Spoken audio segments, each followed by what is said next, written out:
agilizar los procesos de liquidación buenos de ventas, días. entre otras, para que los libreros se Ya les concentren en su contaron tarea quiénes son fundamental, nuestros invitados, asesorar a los lectores en la incluyéndome. escogencia de sus Y libros. entonces la idea Una es que comunicación Bárbara ágil y clara y Miguel se genera presenten ellos eficiencia. mismos Y en la durante 5 eficiencia, minutos dicho y después directamente, empezamos como un están debate. las ganancias. Súmese al SINLIC y empecemos a modernizar de una vez dia. por todas la Em primeiro cadena lugar, eu comercial del queria libro en agradecer à Colombia. Filbo o convite, é o terceiro ano. La situación es terceira vez esta. estou Recibes em una Bogotá, caja llena de libros y un papel. E gosto muito desta feira, acho muitíssimo bem organizada.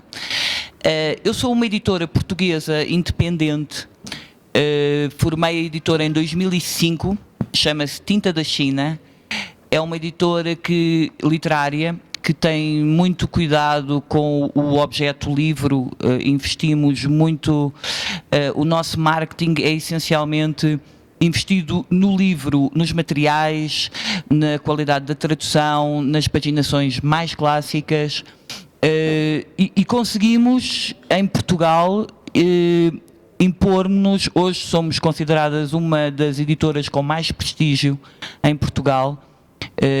Os nossos livros são sempre associados à qualidade. Nós fazemos literatura de viagens, fazemos poesia, temos uma coleção de poesia belíssima, muita política, história política, ensaio político, temos livros sobre violência doméstica, sobre racismo, também somos uma editora muito posicionada politicamente, ou seja, eu considero que um editor é um agente de divulgação cultural e tem a obrigação de tentar passar as melhores, pelo menos pôr as pessoas a debater temas mais sensíveis ou que possam ser fraturantes na sociedade. Em 2012 fomos para o Brasil e a Tinta da China está no Brasil, publicamos autores portugueses, nomeadamente os clássicos, publicamos Sofia de Melbreiner, Herberto Helder, Eduardo Lourenço, alguns autores muito importantes em Portugal que não estavam publicados no Brasil, estranhamente. E em 2013 ficámos com a Granta Portugal, que não havia revista, é uma revista literária muito importante, que tem 40 anos, em que grandes nomes da literatura mundial foi lá que se estrearam. Portanto, é assim, somos um caso, ser editora é muito complicado, independente para mais neste contexto económico que vivem todos os países com o mercado do livro, mas eu hoje posso dizer que somos um caso até agora de sucesso, espero não, mas sim, até agora somos um caso de sucesso. Muito obrigado. Bien, buenas tardes. Yo también quería expresar mi agradecimiento a la Filbo y a Andrea Salgado y a Isabel Cristina y a todo su equipo por haber hecho posible esta conversación, este coloquio. Y también expresar mi placer y mi honor de estar aquí en Bogotá. Estuve una vez apenas 4 horas. Fui al Museo del Oro, pero era lunes y estaba cerrado, así que no lo pude ver. Y me dio tiempo a ir a la Candelaria y comer en alguno de estos restaurantes aquí, así que espero esta visita que sea un poquito más provechosa.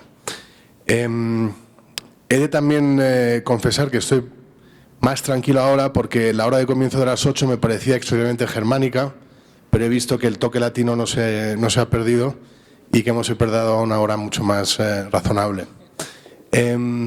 Yo, como decía antes, soy Miguel Aguilar. Empecé a trabajar en esto de la edición hace ahora 20 años, en la editorial Tusquets, que entonces era una editorial pequeña, bueno, no pequeña, pero independiente. Debíamos hacer unos 70 libros al año, éramos unas 20 personas, con una oficina en Barcelona, otra oficina en México y otra oficina en Buenos Aires, con un plantel realmente notable de autores, tanto en lengua española como internacionales. Y allí me ocupaba de la no ficción.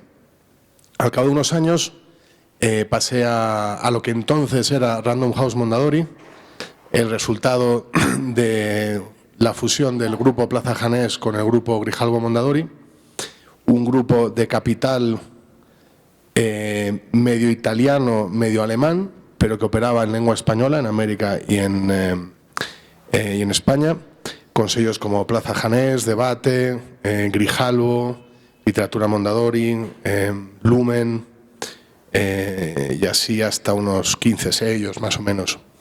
Ahí me hice cargo de la editorial Debate. Esto era el año 2005, o sea que llevo con Debate 14 años, que es una editorial fundada en el año 77 en Madrid, tiene casi mi edad, que empezó publicando principalmente no ficción. Luego abrió una línea de ficción que empezó con Rosa Montero, que ha estado aquí estos días, no sé si sigue aquí, pero si está aquí os animo a todos a que vayáis a verla porque es una persona extraordinaria y una grandísima escritora. Durante los años 80 fue una de las editoriales independientes más interesantes de Madrid, de España, y en los años 90, con motivo de la crisis que sacudió el país entre el 93, 94, 95, el fundador Ángel Lucía se vio obligado a vender a Bertelsmann, al grupo alemán, y se integró en ese grupo. Y ahí es donde yo entré 10 años más tarde. El grupo ha entrado en una dinámica de glotonería, entonces estamos comprando todo tipo de editoriales. Compramos el grupo, las editoriales de librerías del grupo Santillana hace ahora 4 años, es decir, Alfaguara, Taurus, Suma de Letras, Aguilar, que también conoce Gustavo, y creo que ya, que son esas 4 fundamentalmente. Hace 2 años compramos Ediciones B. Cuando digo compramos, no es que yo participara en la compra, entiéndanme, esencialmente trabajo en el grupo que lo adquirió. Y esta mañana se ha anunciado, para mi sorpresa, como muchos otros, que hemos comprado la editorial Salamandra, que era una de las independientes más grandes que quedaban, con autores como Harry Potter no es autor, el autor es J.K. Rowling, pero vamos, como títulos como Harry Potter, o El último encuentro de Sandor Maray, o Sadie Smith, o muchos otros autores y libros de primerísimo nivel. Esto es un poco la lucha entre Planeta y Penguin Random House por ser el número 1 en el mercado de lengua española, y en eso estamos. Pero en fin, yo entre tanto sigo en mi esquinita ocupándome de los libros de Debate, que es una editorial ahora desde el año 2004 exclusivamente de no ficción, y de Taurus. Y desde hace un par de meses, por motivos un tanto aciagos, el fallecimiento de Claudio López, que era un extraordinario editor y grandísimo amigo, editor de García Márquez, por ejemplo. También me ocupo de Literatura Random House, de Reservoir Books y de Caballo de Troya, que son 3 sellos más bien literarios que forman parte del mismo grupo. Ese soy yo, y eventualmente, si la presentación va rodando, lo que mandé eran, eso es, una serie de portadas de libros importantes o por distintos motivos del catálogo que hemos estado construyendo a lo largo de los años. Debate, ahí está, por ejemplo, Darío Villamizar, que es una de las cosas que me iba a interesar destacar, porque dentro de nuestro grupo una de las cosas que intentamos hacer en la medida de lo posible es fomentar el tráfico suena el tránsito, ¿no? La circulación, mejor, de libros y de ideas y de historias en todo lo que es el espacio de la lengua, ¿no?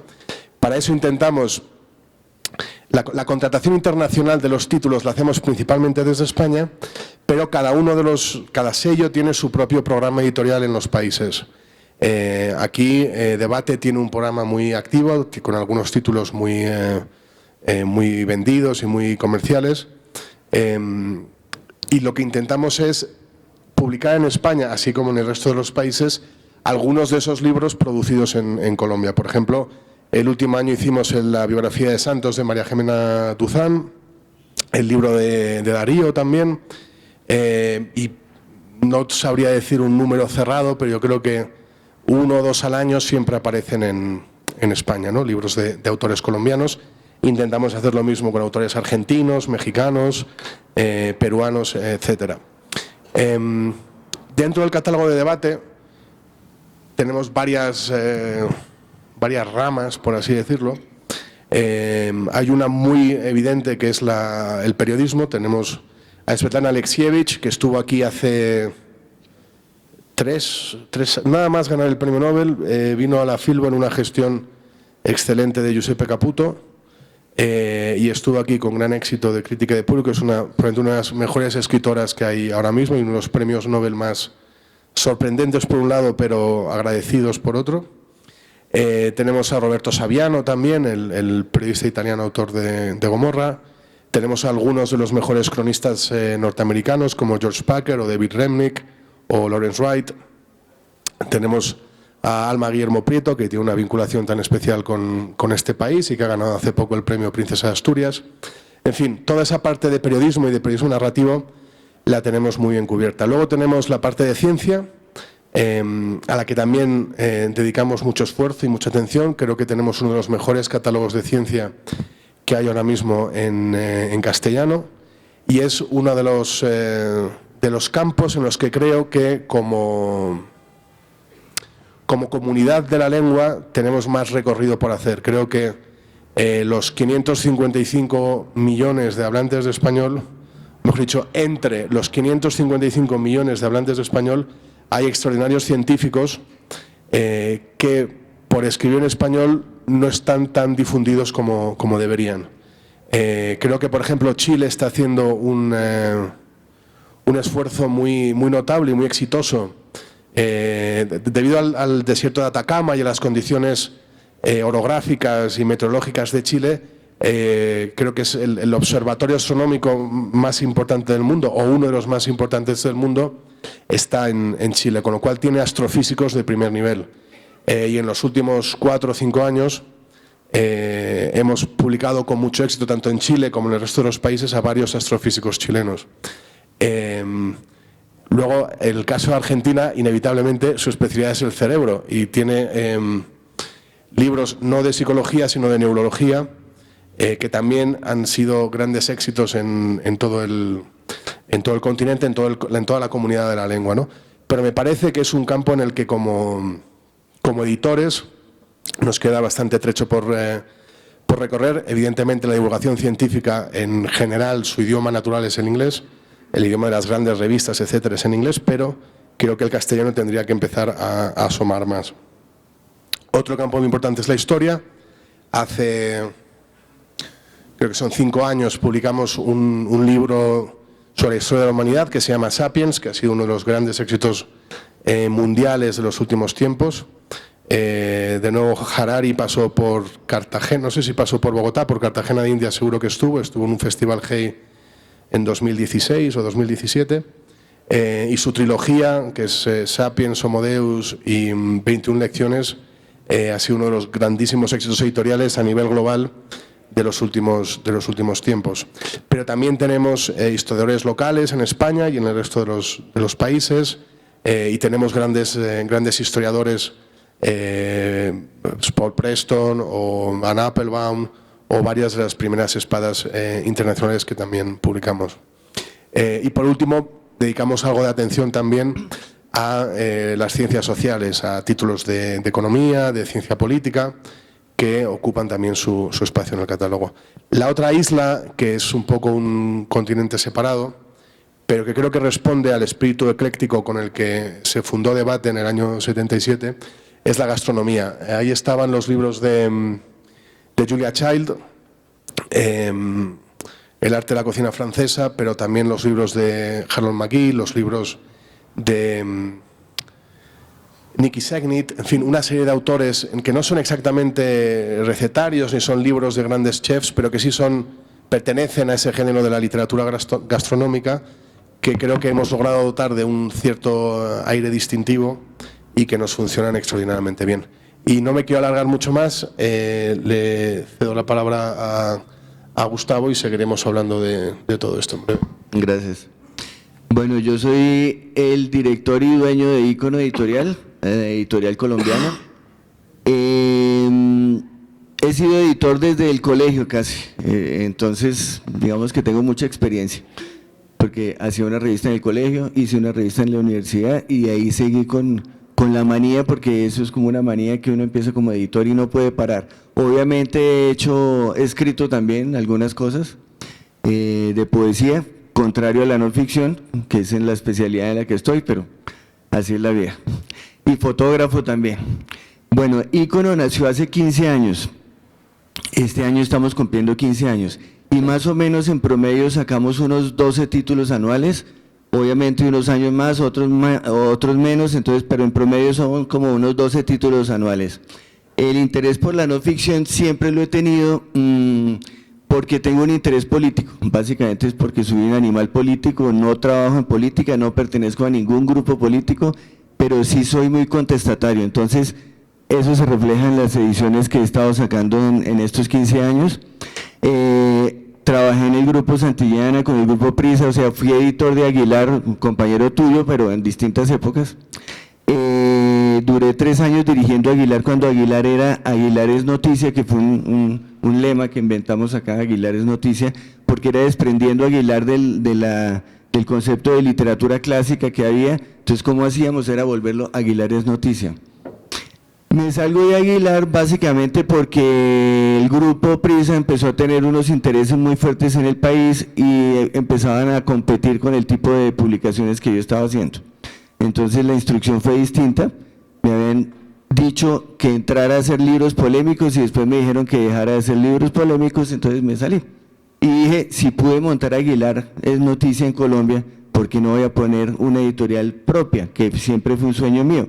Obviamente estaba, como decimos acá, meando fuera del pote, o sea, no tiene nada que ver. Uno cree que puede montar una editorial muy rápido porque tiene los títulos, porque tiene la capacidad, pero claro, llega y sale. Primero, cuando di el salto, no al vacío, pero sí un salto, me volteé y detrás mío no había nadie. Yo pensaba que hubo una cantidad de autores que se iban a venir conmigo, iban a decir, no, yo me voy contigo, y es más, lo dijeron en su momento, y cuando salté me quedé solo.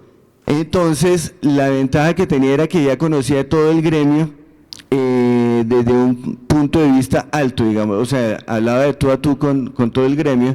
Eso me sirvió mucho para que tan pronto fundé la editorial, pude establecer relaciones de distribución con todas las librerías, con las imprentas, con todo, pero porque yo venía de uno grande y les quedaba muy mal también al día siguiente dejar de saludarme. Entonces, aproveché eso. Y sabrán que lo estoy diciendo de verdad los que saben. Entonces entré en librerías y dije, tengo que sacar ya mismo un libro, porque si no se olvidan, ¿sí? Lo que estoy diciendo de ventaja se puede olvidar en minutos. Entonces empecé a buscar autores y no encontraba a nadie detrás, como digo. Entonces resolví sacar una colección como de frases. Y con un autor que se llama Luis Lévano nos inventamos un libro que se llama Tanta Tinta Tonta, que había traído de la carátula, pero no la van a pasar, creo. Tanta Tinta Tonta es una selección de frases absolutamente idiotas de los políticos, que ahora vamos a sacar una segunda, podríamos infinito, ¿no? Después una enciclopedia de Tanta Tinta Tonta, pero bueno. Pero eso nos sirvió muchísimo para digamos, arrancar con un libro que no tenía autores, o sea, o que era una antología que no tenía yo que tener el apoyo de un autor en principio, sino de un amigo escritor y ya. Bueno, después sacamos El Mundo según Gabriel García Márquez, que es una especie de diccionario de García Márquez, y así fuimos avanzando, y en la medida en que, bueno, yo digo en plural, fui avanzando. Por eso Ícono Editorial se llama Ícono Editorial y no Ícono Editores, como mucha gente le dice, porque no hay editores, hay un editor y no más. Molestábamos mucho con que a Ícono la gente llamaba y contestaba una máquina que decía, si desea hablar con el gerente, marque 1. Si quiere hablar con el mensajero, marque 1. Si quiere, todo el tiempo marcando 1 y contestaba 1. Y 1 era yo. Entonces, bueno, pero obviamente las dificultades iniciales son terribles, porque uno dice no voy a poder, no. Obviamente las oportunidades que se ofrecen por otros lados son mejores que la que uno mismo está creando, hasta que ya empieza uno a coger el ritmo y se empieza a enamorar aún más del trabajo independiente que uno está haciendo. Y empieza, bueno, obviamente una de las prioridades que yo quería montar pues era la calidad, un problema de calidad, porque en general las editoriales independientes tenían, porque yo creo que eso ya cambió radicalmente, como la imagen de que, sí, editorial independiente es papel periódico, está lleno de errores, las carátulas son horribles y lo venden en la calle. Entonces, una prioridad fue empezar a digamos, competir con la misma calidad en la que estaba de Aguilar, casi que con los mismos proveedores, con una editorial independiente.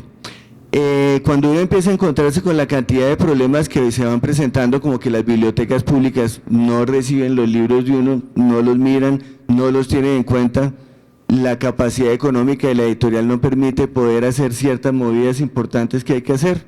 Entonces fuimos creando la red de editoriales independientes colombianas, nos juntamos, en esa época éramos 30 editoriales y empezamos a pujar por la edición independiente en Colombia, estoy hablando de hace 11 años. Y los resultados ya se están viendo. Ya, digamos, las compras estatales para las bibliotecas públicas, que fue también la época en que se montaron aquí muchas bibliotecas públicas, ya hacen compras a las editoriales independientes y nos tienen en cuenta.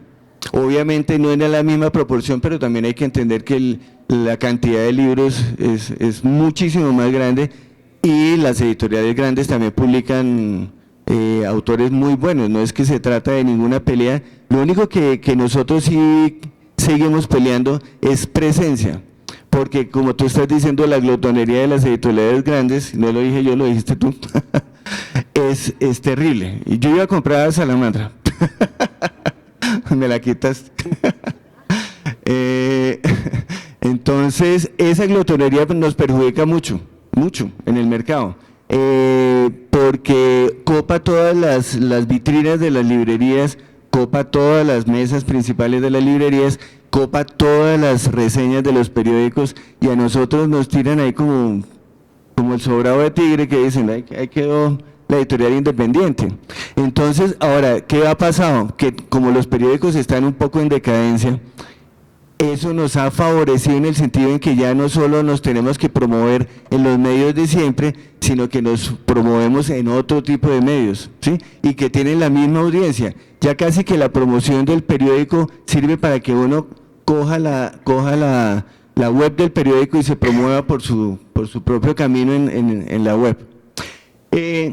Creemos que hay que hacer todas las formas de lucha, es que por ejemplo, ya estamos en internet, Icono Editorial tiene una página web bastante completa, hacemos ventas porque dependemos mucho, y eso sí nos pasa a todos los editores, que dependemos mucho de un par de librerías en gran proporción, no sé en el caso tuyo, en el tuyo, pero aquí en Colombia hay 2 grandes grupos de librerías y ellos venden el 70% de todas las ventas de Icono. Entonces uno dice miércoles, donde alguno se moleste, o lo compre un grupo que le parezca que Icono no entra, estamos en la olla. Entonces toca empezar a buscar otras opciones. Estamos sacando audiolibros, a Icono ya tenemos 18 libros en audiolibro, que creo que es una buena solución para un tipo de gente que lee de otra manera, digamos, en otros tiempos. Y bueno, en resumidas cuentas es eso. Y les comento de libros. ¿Qué pasa? Que como Colombia es un país tan complicado políticamente hablando, y una de las cosas de Icono es denunciar, digamos, y no callar nada. Entonces, cuando empezamos a publicar libros inocentes, pues no había problema. Después, cuando nos empezamos a meter en temas políticos, ya directamente, cuando ya empecé a tener autores que no solo eran recopiladores, sino autores de fondo, como Alfredo Molano, Ana Carrigan, Darío Villamizar es autor ahora también de Icono, compartimos autores muchos, es que muchas de las líneas tuyas son muy parecidas a las de Icono.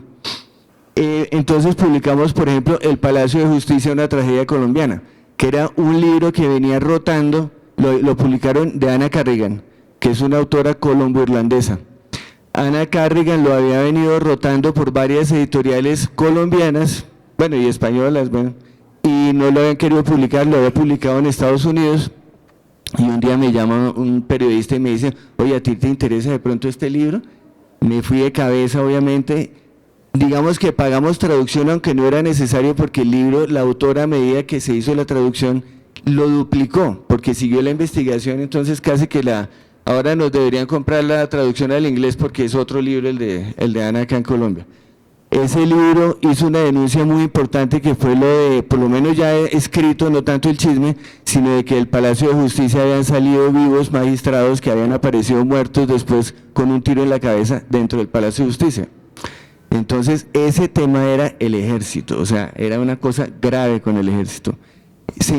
inclusive pensamos o aumentar información para ese libro o sacar una segunda parte, y empezaron las amenazas serias. O sea, con la editorial no se metieron por fortuna, pero con la autora hicieron comentarios, y con la gente que estaba entrevistando a la autora de los sobrevivientes de magistrados o familiares, los empezaron a amenazar inmediatamente. Entonces, ese tipo de cosas de no ficción aquí en Colombia son complicadas. Publicamos también El Clan de los 12 Apóstoles, que habla sobre el hermano del innombrable, que aquí lo llamamos el innombrable, y obviamente también la reacción fue terrible. A Olga Bear, que es la autora, la demandó el hermano del innombrable, que es Santiago Uribe, la demandó y la tiene demandada todavía. Lo que pasa es que no les conviene mucho revolcar mucho, porque descubren cosas que no conviene, entonces demandan, pero se quedan un poco de ladito para decir yo no fui, pero no esculque mucho porque va ahí. Bueno. Publicamos un libro que fue cuando Florence Thomas volvió a mi redil como editor, que había que decirlo, que es un libro que Florence, pues obviamente la feminista famosa, conocidísima, yo soy el que más libros ha editado de Florence, cosa contradictoria aparentemente, pero Florence publicó este libro que habla sobre la defensa del cuerpo de la mujer. No es a favor del aborto, sino a favor de que la mujer tome la decisión libremente de abortar o no, ¿sí? Ese libro fue rechazado en muchos otros lados por eso mismo, y en el mercado de alguna manera también al principio no tuvo el mismo éxito que los demás libros de Florence. El feminismo absoluto, todo el mundo, no, feminismo buenísimo. Conozco amigas que me decían, no, Florence, yo compro todo lo de ella, y cuando veían pero es que el aborto sí, más bien, y el aborto es un problema más de clase social, ¿sí? La clase alta lo acepta pero callado, y la clase baja le toca aguantárselo y abortar clandestinamente. Ahora con Florence nos inventamos un proyecto que me tiene muy contento, porque es una innovación, que es un libro que se llama Mujeres Valientes y Poderosas de América Latina para colorear. Es un libro de 72 páginas, que tiene en la página izquierda una biografía de cada mujer de América Latina, y en la página derecha unas ilustraciones que, las ilustraciones pueden ver algunas más o menos de las que están en la cubierta. Y ese libro, una apuesta, porque nunca en mi vida había hecho un libro para colorear. Y lo mejor del cuento es que yo pensé que era mucho más rápido. Yo he publicado libros de 800 páginas y uno se demora meses, y dije, no, esto va a ser mucho más rápido. Pues duramos 1 año haciendo ese libro. O sea, yo lo estoy planeando 1 año. Ahora, obviamente las ilustraciones interiores son muy lindas y muy complicadas, porque no es solo ilustrar un libro, sino que es para colorear. Eso tiene su misterio, pero el éxito fue bueno. Y otro libro que tiene una historia interesante es Violentología, de Stephen Ferry, porque yo estuve una vez en un TED de la Universidad de los Andes. ¿Saben cuál es el TED? Bueno, el TED, y de pronto yo no sabía, se para un fotógrafo que además casualmente estaba sentado al lado mío, tipo con una carpeta, se para y echa un discurso sobre la posibilidad de sacar un libro hermosísimo de gran formato en papel periódico, porque era un homenaje a los periodistas, sobre todos los temas de violencia en Colombia, fotográficamente cubiertos. Y yo dije, no, qué berraquera el libro, pero ¿cómo me voy a acercar yo a este señor si ese libro debe valer un ojo a la cara? Y el señor volvió y se sentó al lado mío. Yo no fui capaz de decirle nada. Al mes, ese señor me estaba llamando a mí por teléfono y yo no lo podía creer. Me llama y me dice, no, es que me recomendó contigo un amigo, yo tengo la plata porque me paga, no sé qué Society, lo de Soros, me financió el libro, entonces yo te doy la plata, tú lo controlas editorialmente, conseguimos correctores, lo revisamos todo y lo publicamos y lo sacamos. Ese libro fue declarado el mejor libro del año de no ficción por la revista Semana. El de Olga Bear, del Clan de los 12 Apóstoles, fue premio Simón Bolívar, que se inauguró con ese libro, precisamente el premio Simón Bolívar de periodismo, inauguró con ese libro y con ese premio el primero de no ficción, de libros de no ficción, que no existía en Colombia, y ahora ya todos los premios están incluyendo el tema de libros. Bueno, ya dejo de hablar de ícono. Entonces ahora entramos a hablar de los temas que nos convocan, que que yo digo, edición de libros de no ficción, entonces me voy a concentrar en eso porque creo que todos publicamos literatura también, entonces, pero en el caso de Icono 70-30. Entonces digo, el editor participa e interviene más en la creación y desarrollo del contenido de un libro de no ficción que en los demás casos. O sea, en literatura, el autor llega con el libro escrito y muévale una palabra y le arma el escándalo porque es un poema, o sea, no le puedes cambiar una letra, a menos que ahí sean un poco más avanzados y ya sepan que el editor es para ayudar y no para perjudicar. Pero básicamente es eso, ese es un punto importante. Entonces uno como editor es en muchos casos coescritor, que es en parte que me parece más interesante de eso. El otro, el editor de un libro de no ficción en muchas ocasiones es un inventor del libro. Por ejemplo, el de Mujeres Valientes y Poderosas, pues me pareció muy buena idea, me invento el libro y consigo los autores. Y así en muchos casos. O sea, uno arranca con el escritor desde el comienzo, desde que todavía está la idea y no hay ningún texto escrito. Entonces, en esa medida es mucho más acompañado. En general hay una clara posición política de la editorial frente a temáticas que preocupan a la ciudadanía, como la libertad de expresión y demás derechos humanos, en los libros de no ficción. De allí que muchas de las editoriales que publicamos libros de no ficción seamos catalogadas como independientes. Esa situación de independientes se suscribe a las editoriales en debates de la vida nacional o mundial que le pueden significar inconvenientes que sobrepasan los límites y entran en juego situaciones jamás esperadas en el tradicional devenir de una empresa editorial, como amenazas, bloqueos en el mercado. Ese es otro tema. Algunas librerías rechazan los libros, no le dan argumentos a uno, simplemente le dicen no. Y uno, ¿pero por qué me rechazas? No. Y no es por homofobia o porque son partidarios de un político X que está criticándose en el libro, cosas de ese estilo. Y el riesgo de hacer parte, que hace parte de su ejercicio, tanto en el riesgo económico e intelectual como la supervivencia misma de la empresa y de los editores y de los autores. Y rechazamos la uniformidad de pensamiento y la alineación de contenidos. Entonces me gustaría saber ustedes qué opinan de todo eso. O lo que quieran, ¿no? Sim. Eu só queria contextualizar. A Tinta da China publica cerca de 70 títulos novos por mês em Portugal e no Brasil, não, em Portugal, por mês não, por ano, por ano em Portugal e 12 no Brasil. Eu considero que, depois de ouvir o Miguel, o que está a passar em Espanha também se passou em Portugal, que é a concentração editorial, ou seja, os grandes editores vão comprar bons editores independentes e eu não sei qual é o caso de sucesso em Espanha. Em Portugal isso aconteceu.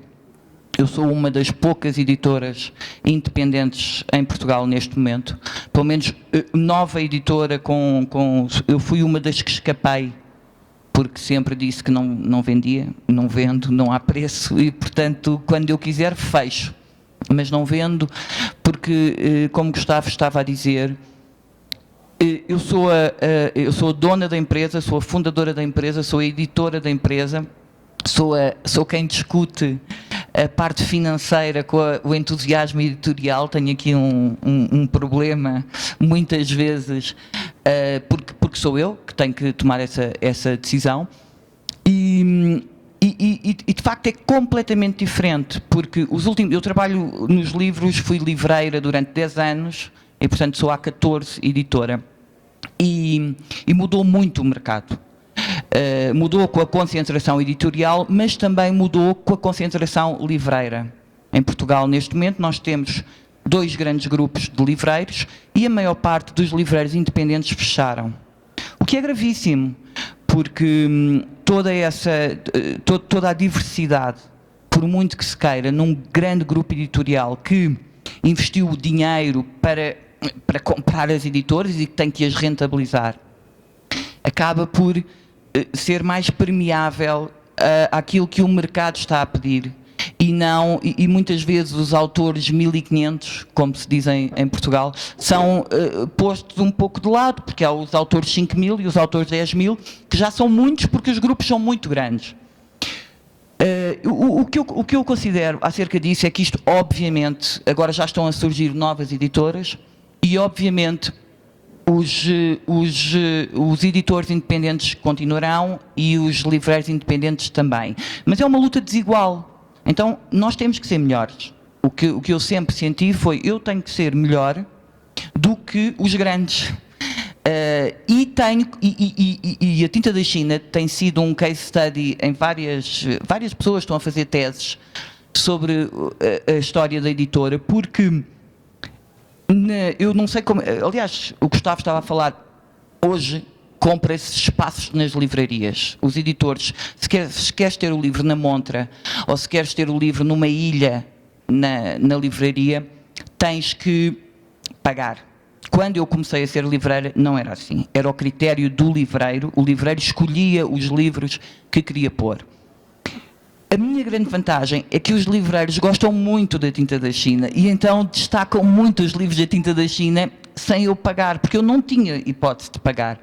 Então, nós temos sido muito levados pela imprensa e pela crítica e pelos próprios livreiros, porque eu acho que há uma estima por um trabalho, por um reconhecimento de um trabalho que de facto é complicado. Nós não fizemos nenhum e-book, não fizemos audiolivros. Eu continuo a ser continuo a achar que o livro é um pouco sagrado, tenho uma relação sagrada com o livro e com a crise, neste momento, eu não sei se sabem, mas os livros estão em queda em todo o mundo, a venda de livros está em queda em todo o mundo, e nomeadamente na ficção, a ficção está a ter maior queda, e uma das razões são os novos hábitos, as novas tecnologias e nós passarmos a ter na Netflix excelente ficção, por exemplo, na Netflix e noutras plataformas, e portanto os livros de ficção muitos dos grandes escritores de ficção estão a escrever diretamente para o audiovisual. Eu penso que a não ficção e a queda do jornalismo, não é a queda do jornalismo, a queda dos jornais, não é? São uma oportunidade para os editores. Porque uma vez que os jornais deixaram de investir nas grandes reportagens e de ter espaço para as grandes reportagens, é uma oportunidade para os editores desafiarem jornalistas e investigadores a fazerem investigações que muitas vezes poderiam ser publicadas em jornal, mas que essas sim poderão ficar para nós, para os editores, e acho que e tenho essa esperança. Portanto, eu já não me lembro bem qual era a tua pergunta, mas eu acho que era mais ou menos isto que eu queria dizer, que é complicado. Acho que o mundo editorial vai sofrer grandes transformações. A queda do livro está a prejudicar mais os grandes grupos e os best-sellers e os livros comprados pela classe C do que os editores que publicam mais para uma elite, para as pessoas que gostam mesmo de livros, para as pessoas que gostam mesmo de literatura. Essas continuam a comprar e portanto, a Tinta da China tem crescido todos os anos porque faz esse trabalho, faz um trabalho para um público mais pequeno, mas mais fiel. E que não vai deixar de comprar livros. Portanto, eu estou com medo, claro. Eu falava há 2 semanas com uma editora sénior que está na Reforma, que me disse: Bárbara, se eu tivesse a tua idade estava em pânico, porque o que é que vai acontecer ao livro, o que é que vai acontecer? Eu disse: olha, eu acho que eu neste momento tenho uma equipa de 10 pessoas. O mais que pode acontecer é eu passar a ter uma equipa de 4 pessoas e vou continuar a fazer livros, porque há sempre algum público. E essas transformações também são outras janelas de oportunidade. E como o Gustavo disse, um editor é também um criador, no sentido em que desafia, no sentido em que aposta, no sentido em que produz. É um produtor de um bem industrial, não é? E cultural, ou político, ou que passamos ideias, podemos passar ideias.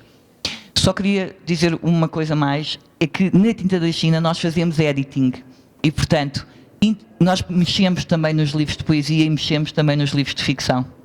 Ou seja, quando me dão um livro de ficção que eu aposto, nós fazemos um trabalho muito depurado, linha a linha com os autores, e muitas vezes eu digo, não acredito nesta personagem, isto não funciona, estás a repetir, e são livros de ficção. E na poesia também.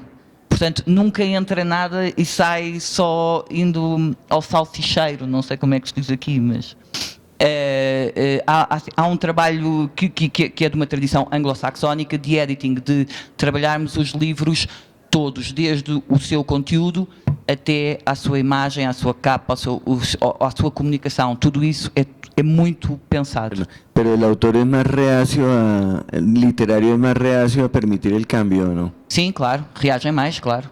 Mas quando reconhecem, ou seja, nós só sugerimos, eu não posso mudar nada, não sou eu que assino. Mas eu faço sugestões, eu questiono e 80% eles aceitam. O que é ótimo. Quando não aceitam, e quando imagina, se é um livro que eu acho que tem boas ideias, mas que não está bem escrito, ou que se chegarmos a esse ponto, aquilo que eu faço é não publico. Ou seja, eu não sou obrigado a publicar um livro que não quer publicar, e um autor não é obrigado a publicar um livro com o que não se identifica, e portanto a liberdade é isso, é isso mesmo. Em relação à liberdade de expressão, isso é fundamental. Eu fui a primeira editora e única do pós-25 de Abril a ser processada por ter editado um livro em Portugal. Eu fui processada por 9 generais angolanos. Eu publiquei um livro que denunciava crimes na Lunda Norte, nas zonas diamantíferas, escrito por um jornalista e ativista que se chama Rafael Marques e que é perseguido pelo regime do MPLA, e eu fui processada. Eu fiquei com o termo de identidade e violência, identidade e residência, e foi extraordinário, porque eu pensei, como é que é possível isto estar a acontecer? Claro que o Ministério Público arquivou logo, e eu acho que foi um ótimo, e eu mantive-me muito firme e fiz várias conferências de imprensa a dizer que não alterava uma linha e que tinha toda a liberdade para o fazer, e que insistia em denunciar violação de direitos humanos e iria continuar, e eles desistiram todos. Mas eu acho que foi importante para se perceber que uma coisa é nós não podemos publicar, obviamente, livros que caluniem pessoas, ou que, quer dizer, isso é óbvio, não é? Gratuitamente. Outra coisa é nós não podermos publicar livros que denunciam e que podem desafiar os grandes poderes, mas se eles estiverem rigorosamente investigados e com provas lá, acho que nós temos a obrigação de o fazer. Tal como os jornalistas, acho que os editores também têm essa obrigação de o fazer. E não ter medo dos poderes que possam estar a desafiar, porque há outros que vão ganhar. Acho que é isso. Sí, yo apuntaría tres cosas distintas, ¿no? En primer lugar, sobre la edición independiente, yo no soy un editor independiente. Sin embargo, soy independiente en la medida en que publico más o menos lo que quiero. Estoy sujeto a una cuenta de resultados, pero como estamos todos, ¿no? Yo creo que los editores independientes, y Bárbara lo ha explicado muy bien, tienen la ventaja de que la parte financiera y la parte editorial están en una misma persona y la discusión la tienes contigo misma. En el caso de los grupos editoriales, la parte financiera y la parte editorial están repartidas y la discusión la tienes en una sala de reuniones, y la persona que fija los objetivos económicos no es la misma persona que fija los objetivos editoriales. Pero en la medida de lo posible, los acuerdos suelen ser bastante razonables, y creo que ha habido pocos proyectos que no hayamos podido encarrilar por ese tipo de motivos, ¿no? A mí siempre me gusta decir que las editoriales independientes tienen una extraordinaria capacidad de riesgo por proyectos muy pequeños, es decir, por autores pequeños, por proyectos aparentemente con poca capacidad, con poco aliento comercial, y por eso se pueden apostar mucho más que yo. A mí un proyecto pequeño me cuesta mucho porque tengo que, eventualmente ese libro tiene que pagar un edificio, un departamento de marketing, muchos salarios, muchos costes fijos, ¿no? Sin embargo, para un libro muy grande, yo tengo una capacidad de riesgo que un editorial independiente no tiene, ¿no? Esa es un poco la dualidad en la que vivimos. Luego, en cuanto a lo que decía Gustavo sobre la edición de no ficción, yo creo que es totalmente cierto, ¿no? Y creo que es una de las cosas que más me divierten a mí de la no ficción, la capacidad de inventarte un libro, buscar a alguien que lo escriba y que ocurra, ¿no? Yo en Barcelona me muevo en bicicleta. Bogotá es una de las mejores ciudades del mundo, creo, para ir en bicicleta pese a la altura, lo cual me tiene un poco sorprendido. Y Medellín también, ¿no? Hay mucho bicisenda y tal en Medellín, ¿o eso me lo he inventado yo? Vale. Como yo me desplazo en bicicleta, en Barcelona desde hace como unos 10 años hay un sistema municipal de bicicletas que se llama Bicing, que es la misma empresa que está en Buenos Aires, por ejemplo. Aquí no sé cuál existe, y realmente la ciudad empezó a cambiar de una manera muy notable y empezaba a haber atascos en bicicleta por las mañanas y por la tarde, ¿no? Barcelona es una ciudad bastante pequeña y relativamente plana, con lo cual es ideal para el ciclismo. Y atraído por esa idea, pues pensé, ¿por qué no hacemos un libro sobre cómo las bicicletas están cambiando las ciudades? Y busqué un periodista que tenía un blog en un periódico sobre ciclismo urbano, que también se movía en bicicleta, mejor que yo, he de decir, y hicimos un libro que se llamó Viciosos, justo el año que en Bogotá se hacía la cumbre anual de ciclismo urbano o algo así, porque él vino a Bogotá, lo presentó en Bogotá, hicimos una edición aquí también. Eso en ficción es imposible. O sea, yo puedo pensar que sería genial que existiera una novela sobre jirafas locas en el zoo de Bogotá, pero búscate tú a un autor que te escriba un libro sobre eso, es imposible, ¿no? Mientras que la no ficción te da esa capacidad de pensar que hay un hueco, hay un tema interesante que nadie ha tratado y encontrar un autor dispuesto a hacerlo. Y te permite trabajar, sí, mucho más de cerca y mucho más desde el origen con el autor. Otra cosa es que no siempre el resultado se ajusta a lo que tú tenías en la cabeza, ¿no? Pero en fin, eso es un problema aparte. Y luego, hombre, pánico no, pero un poco de moderada preocupación sí que hay que tener siempre, no solo ahora, siempre. Ahora bien, en cuanto al futuro del libro, yo soy bastante optimista, porque es cierto que ahora uno de los graves problemas es la proliferación de maneras de perder el tiempo. O sea, antes pues estaban los libros, ¿no? Luego apareció la radio, luego la televisión, luego el cine, y ahora existe todo eso al tiempo todo el rato. Es decir, en cualquier teléfono medio bueno tienes acceso a las mejores películas de la historia del cine, a las mejores series de televisión de la historia de la televisión, a los mejores podcasts hechos en los últimos... Es decir, más acceso a todos tus amigos de toda tu vida, incluso los más perdidos que aparecen en Facebook. Así que la competición por las horas de ocio es salvaje. Y sin embargo, pese a eso, la capacidad de los libros de generar y difundir ideas e historias sigue siendo inigualable. Y de hecho, con el auge de las plataformas de Netflix, de HBO, etcétera, nosotros lo que estamos viendo es que cada vez nos compran más contenido a nosotros, porque la semilla de las ideas está en los libros, no está en otro sitio. Y en libros de no ficción en muchos casos, ¿no? Así que me parece que hay un papel muy importante a jugar. Y luego en América Latina, desde luego, no conozco tanto la realidad portuguesa, pero aquí desde luego, el papel de las editoriales como la casa del periodismo más activo, del periodismo más crítico y más incómodo es indudable, ¿no? Desde luego en el caso de Colombia y México, con gravísimo riesgo para autores y para editores. El año pasado asesinaron a un autor de Aguilar en el norte de México porque era un destacado periodista que informaba sobre temas de narcotráfico, ¿no? Las cifras de asesinatos en México son totalmente impresionantes. Yo no sé si es porque los medios de comunicación, los periódicos, etcétera, tienen menos capacidad de llegar a la gente o tienen más limitaciones, pero creo que el papel de las editoriales para propagar ese periodismo de denuncia, ese periodismo ciudadano, sigue siendo fundamental en este continente. Pues básicamente desarrolla más la noticia, que sale en un párrafo y no se dice nada más.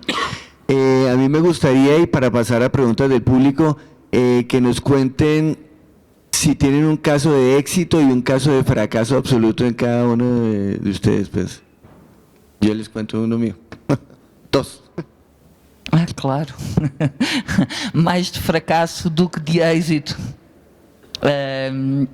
Mas sim, nós publicamos um humorista português muito famoso e com imensa qualidade, aliás, que está publicado aqui na Colômbia pelo Fundo Cultural Económico, será? Sim, Fundo de Cultura Económica. Ricardo Araújo Pereira, ele é de facto um fora de série e claro, é óbvio que para a tinta da China sobreviver, o Ricardo publica quase todos os anos e quando ele publica eu vendo 50 mil exemplares. Vendo tanto como vendo dos outros todos durante o ano. Então é óbvio que uma editora só se consegue manter quando tem 2 ou 3 best-sellers, 2 ou 3 autores que vendam bem.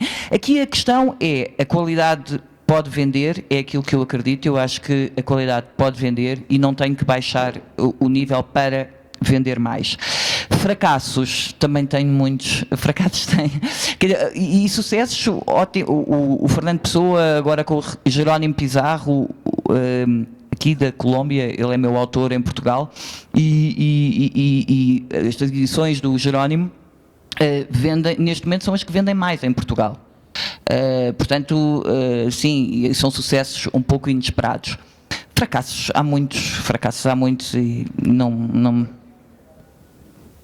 Economicamente, eu já fiz livros em que fiz uma tiragem de 2.000 e depois disseram-me está esgotado, tens que reimprimir. Eu fiz mais 2.000 e hoje tenho 3.500 no armazém. Portanto, isso são grandes fracassos, ou seja, são livros que são muito colocados nas livrarias, mas que depois elas acabam por devolver.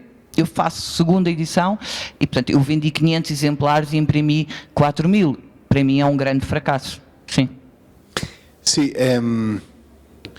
al hablar de no ficción y de esto de éxitos y fracasos, en España siempre hay...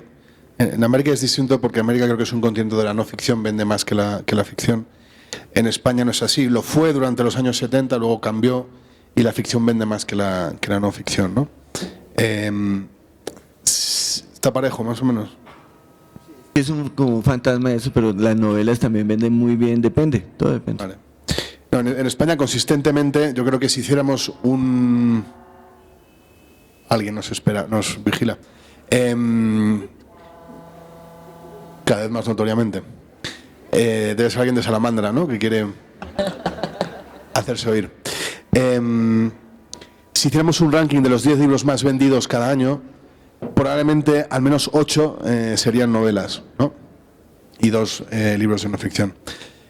Mi sospecha es que si hiciéramos el ranking de los 10 libros menos vendidos de cada año, también 8 serían novelas y 2 de no ficción, ¿no? Pero yo creo que una novela corres el riesgo de que realmente no le interese absolutamente a nadie. Bueno, a tu familia y algún amigo que otro, ¿no? Mientras que con la no ficción al final pues siempre hay un tema que es un... Pues no sé, si haces un libro sobre mariposas, pues habrá algún entomólogo que le... ¿no? O algún alumno de... así que eso es una consideración al margen de decía. Pero, contestando a tu pregunta, yo creo que el caso de éxito, el más reciente y notorio es el que os comentaba antes de Sapiens, efectivamente, que contratamos además cuando solo había salido en Israel. Es un libro, a ver si sale ahora la portada. Era un libro que había sido un gran éxito en Israel, pero era de un profesor de historia de la Universidad de Jerusalén, y había vendido mucho, había vendido 300.000 ejemplares en un país relativamente pequeño, o sea, había sido un gran éxito, pero eso tampoco daba ninguna garantía. Y aún así lo publicamos con bastante entusiasmo. Salió simultáneamente en español y en inglés. Es que me gustaría que vierais la portada porque tiene una historia curiosa, que es que el libro en hebreo se llama De animales a dioses que es el título que tiene en Colombia, por ejemplo, porque es el título con el que lo sacamos en España, que es la traducción del título original. Los ingleses cambiaron el título y le pusieron Sapiens, que objetivamente es un título mucho mejor, pero nosotros, por una cosa como de escrúpulo con el título original, y porque en Cataluña hay una revista que se llama Sapiens y no queríamos pisarnos con ella, pues lo dejamos en De animales a dioses. La edición catalana, sin embargo, lo llamó Sapiens, y para nuestra inmensa sorpresa, la edición catalana vendía muchísimo, más que nosotros. Normalmente la proporción entre el catalán y castellano es un 70% castellano, 30% catalán, ¿no? Y aquí estamos casi a la mitad. Entonces hicimos una operación complicadísima, que fue en la primera reimpresión dejamos el título y pusimos Sapiens como subtítulo. Y en cada reimpresión íbamos poniendo Sapiens más grande y De animales a dioses más pequeño. Hasta que al final el título ya es Sapiens. Menos en América Latina, que como no tenía la competencia del catalán, se sigue llamando De animales a dioses. En fin, pequeña anécdota sin mayor trascendencia. ¿Veis? Exactamente, ahí veis ya Sapiens en muy grande y De animales a dioses en pequeñito. Aquí, en una de las librerías colombianas, yo sospecho que sigue llamándose De animales a dioses y no sé siquiera si aparece Sapiens en ningún lado.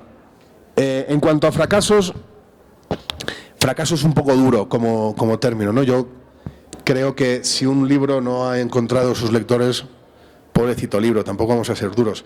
Así, lo que más que un fracaso, te voy a contar un error, ¿no? O una equivocación, que tiene que ver también con lo que decíamos antes de la capacidad de los libros de seguir siendo la fuente fundamental de ideas y de historias.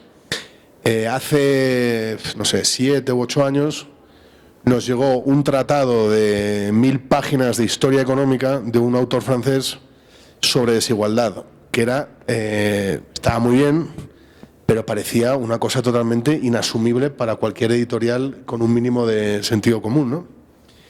Y lo dejamos pasar. Y era el libro del Capital en el siglo XXI de Thomas Piketty, que afortunadamente Fondo de Cultura Económica, que es una editorial estatal, lo cual puede que ayudara en esa decisión, publicó. Y aparte de que fue un éxito de ventas, yo creo que de vender 100.000 ejemplares, pero es un libro que cambió la conversación por completo, puso el tema de la desigualdad sobre la mesa, y creo que es uno de los libros más importantes que se han publicado en los últimos 15 o 20 años, ¿no? Así que eso no es un libro fracasado, es una edición equivocada, o un editor fracasado en este caso. No, en el caso de Icono, y ya para terminar, pues ha habido fracasos económicos varios. De hecho, tengo una cama o sea, el colchón está puesto sobre una cantidad de cajas de libros. Entonces, el que quiera, les vendo cajas de libros. Pero, bueno, y éxitos también ha habido. Estos que estaba contando básicamente de política han tenido mucho éxito. El de Clan de los 12 Apóstoles se sigue reeditando y lo seguimos sacando. Y me encanta de verdad que también esté en audiolibro, porque la difusión es mayor también en eso. Pero bueno, preguntas del público si están interesados. Primero un aplauso para...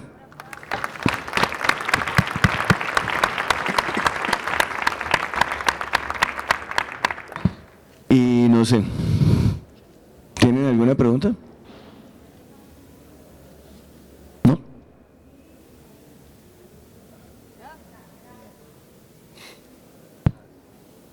Ya.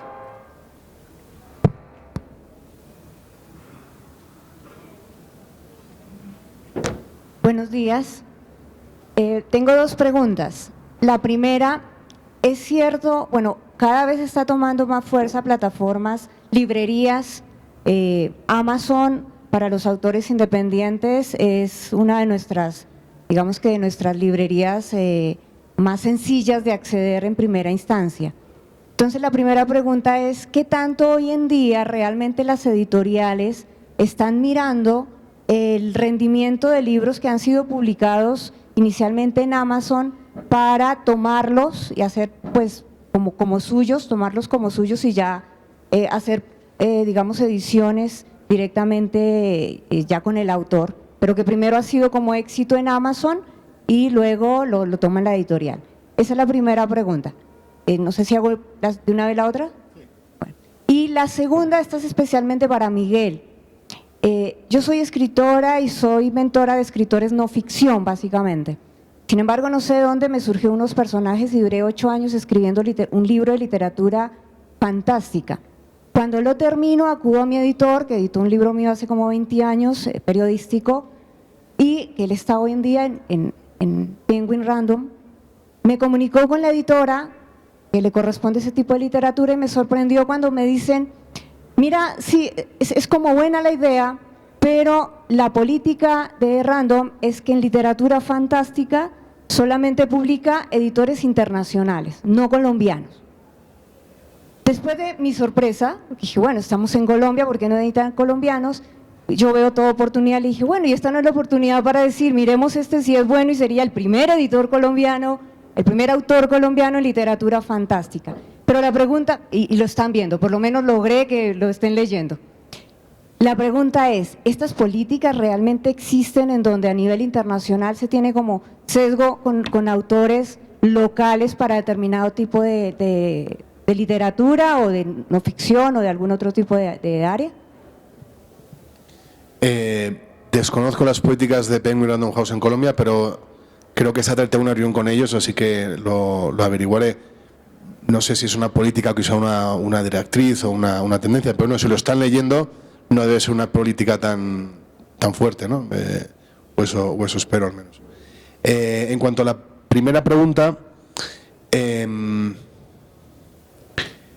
nosotros tenemos una plataforma de autoedición propia en la que sí que filtramos y estamos muy atentos al contenido que se autoedita ahí, y creo que hacemos como entre 15 y 20 libros al año a partir de los libros que se publican en nuestra plataforma de autoedición. En cuanto a Amazon, como la información que transmite Amazon no es tan transparente, no es tan fácil de conseguir, no es tan sencillo, pero sí que me consta que sobre todo en géneros como literatura infantil, romántica, etcétera, sí que no te sé decir porque no es algo que yo haga directamente, pero no sé si es a través de programas informáticos o a través de manualmente estar pendiente de los rankings de venta que publica la propia Amazon. Sí que estamos pendientes de qué títulos están funcionando muy bien, y a esos autores en un momento dado contactarles.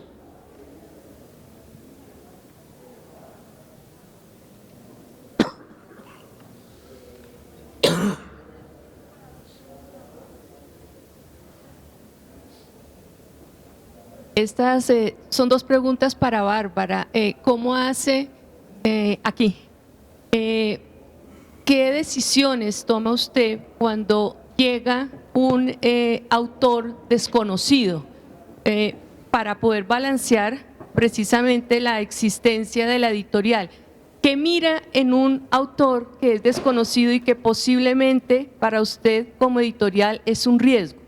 Y la segunda pregunta es por su formación en historia, y es ¿qué se requiere para que se pueda, para que se incremente la divulgación de temas históricos a un público más amplio? ¿Qué se requerirá en esos escritores? ¿O es un asunto de mercado? A história, a divulgação da história, que é eu acho que não é por eu ter estudado história, acho mesmo que a história é fundamental para nós conseguirmos perceber, entender a sociedade e a política, acho mesmo fundamental. A história e a filosofia e a literatura, acho que são as 3 áreas mais importantes para nós conseguirmos depois atuarmos enquanto cidadãos. E o que se passa, pelo menos em Portugal, é que o ensino da história está a ter menos horas letivas para os estudantes. Eu acho que começa na educação o gosto pela história. Se os políticos diminuem o número de horas letivas para os estudantes em história, acho que isso é mais importante e é mais determinante do que os editores, do que o papel dos editores. Acho que o papel dos editores é muito importante, mas a história, aliás, como a filosofia, eu vi agora que Bolsonaro no Brasil vai deixar de apoiar as universidades de filosofia e sociologia, os discursos de... Quer dizer, eu acho isto completamente estranho e absurdo, acho mesmo absurdo. Portanto, em relação à história, eu acho mesmo que é muito importante e vou continuar a publicar e publico muita história, nomeadamente história contemporânea. Eu acho que os tempos que nós estamos a viver é muito importante a memória não se perder e nós estudarmos e sabermos o que aconteceu e como aconteceu em todo o mundo no século XX. E não só, mas agora mais, acho que é mais determinante do século XX. Em relação a como é que um autor, como é que eu descubro um autor, é assim, eu recebo muitas propostas, eu sou a editora, recebo muitas propostas e é muito difícil. Eu neste momento não estou a responder à maior parte dos autores. Eu tenho um editor para poesia e, portanto, quando é poesia mando para ele, fico aliviada. Agora, porque, e isso eu acho que é muito frustrante, mas de facto para nós também é muito complicado, porque para além de termos os nossos autores que vão continuando a escrever, há aqueles que descobrimos. Eu, por exemplo, aqui agora já descobri 2 livros que vou publicar em Portugal, que quero publicar em Portugal, mas sou eu, ou seja, fui eu que os vi.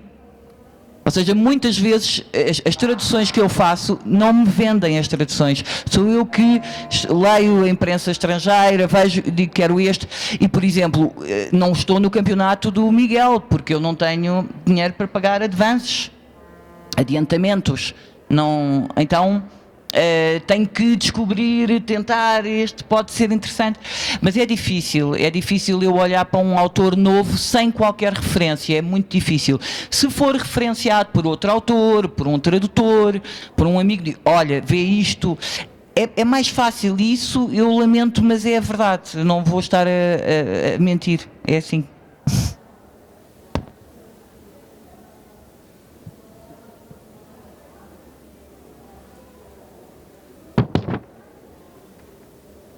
Gracias. El libro es probablemente uno de los inventos más viejos que todavía sigue vigente, ¿no? ¿Está prendido esto? Ah. El libro, decía, es uno de los inventos más viejos que todavía sigue vigente, tiene más de 500 años. Pareciera que todas las historias ya se han escrito, que todo ya se ha dicho. Como autora por lo menos me pregunto todo el tiempo, ¿por qué seguir escribiendo si para qué, no? Si ya todo, lo mejor ya ha sido escrito. ¿Por qué mejor no me dedico a leer? ¿Cómo piensan ustedes como editores respecto de esto? ¿Qué historias les parece que todavía los mantienen con ganas de seguir editando? ¿Por qué seguir trayendo libros al mundo cuando hay tantos tan hermosos ya hechos? Sí, mira, hay una cosa muy desoladora, que es llegar a la feria de Frankfurt, que es la feria más grande del libro, y de repente ves expuestos millones de títulos y dices, ¿y qué hago yo aportando a gotas de agua a un océano? Y sin embargo, la pasión de este oficio, que es quizá el anverso de la pasión por escribir, es que pese a todo, cada historia nueva cuenta, ¿no? Y cada nueva visión, cada nueva óptica cuenta y aporta algo que permite entender mejor la naturaleza humana, la naturaleza de las sociedades, el pasado de las sociedades. O sea, que con cada libro nuevo sí que se abre una pequeña ventana de comprensión al mundo que nos rodea y a nosotros mismos. Es una ambición quizá descabellada, pero que es lo que nos mantiene activos, ¿no? Yo quería hacerles una pregunta. Es meramente un sondeo, pero me ha llamado la atención que Gustavo ha hablado mucho de audiolibros y como entiendo que si están aquí es porque les interesan los libros, ¿pueden levantar la mano aquellos que sean consumidores de audiolibros? Audiolibros. Bastante. Vale. Sí. Muy bien, muchas gracias. Yo creo que ya se finí. Gracias. Muy Bueno, amables. muchísimas gracias. Esta charla ha sido increíble. Muchas gracias por venir y estar acá. Si quieren hablar con los panelistas, los pueden abordar un segundo. Tenemos un break de 5 minutos. Y